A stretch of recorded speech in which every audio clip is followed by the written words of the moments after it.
Futbol və futsal oyunu üçün oxşar olanları göstərək. 1. Hissələr arası 15 dəqiqə fasilə verilir. Bəli, hər iki idman oyununda hissələr arası olan fasilə 15 dəqiqədir. 2.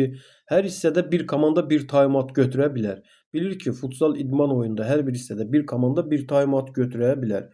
Futbol idman oyununda bu cür qayda yoxdur. Penaltilər seriyasında 2 dəfə püşkatma keçirilir.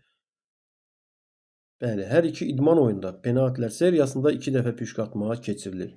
4. Əvəz etmədə məhdudiyyət yoxdur. Futsal idman oyununda oyuncuların əvəz etməsində məhdudiyyət yoxdur. Futbol idman oyununda oyuncuların əvəz etməsində məhdudiyyətlər var. 5. Mübahisəli top zamanı digər oyuncular 2 metr məsafədə olmalıdır.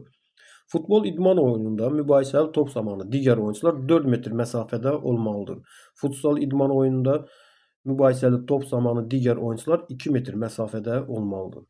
Futbol və futsal oyunu üçün oxşar olanlar 1-ci və 3-cü bəndlərdir. Futboldan fərqli olaraq futsala aid olanları göstərək. Sualın bəndlərində biz yalnız futsala aid olan doğru qaydanı göstərməliyik. 1. Mərkəzdən birbaşa rəqib qapısına vurulan qollar qeydə alınır. Bəli, hər iki idman oyunda mərkəzdən birbaşa vurulan qollar qeydə alınır. 2. Yan xəttdən topu oyuna daxil edilərkən rəqib oyuncular 2 metr məsafədə olmalıdır. Futbol idman oyunda yan xəttdən topun oyuna daxil edilməsi zamanı rəqib oyuncular 2 metr məsafədə olmalıdır. Futsal oyununda isə yan xəttdən topun oyuna daxil edilərkən digər oyuncular 5 metr məsafədə olmalıdır. 3. Yan xəttdən birbaşa rəqib qapısına vurulan qollar qeydə alınmaz. Bəli, hər iki idman oyunda yan xəttdən birbaşa vurulan qollar qeydə alınmır. 4. Qırmızı kart alan oyuncu birbaşa oyundan kənarlaşar. Hər iki idman oyunda qırmızı kart alan oyuncular oyundan kənarlaşır. 5. Oyuncu əvəz etməsində məhdudiyyət yoxdur.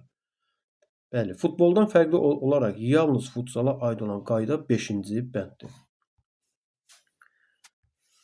Futsala aid qeyd olunan mülahizələrdən neçəsi doğrudur? Baxaq. 1. Penalti zərbəsi zamanı top qapı dirəyinə dəydikdən sonra qüsurlu vəziyyətə düşərsə və qapıdan keçərsə, qol olarsa, qol hesaba alınır. Bu doğru mülahizədir. 2.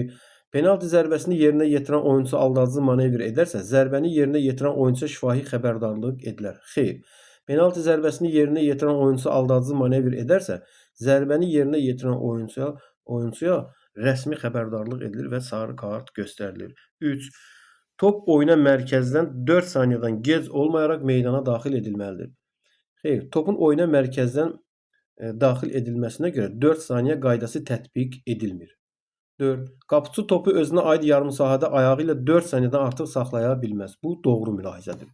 5.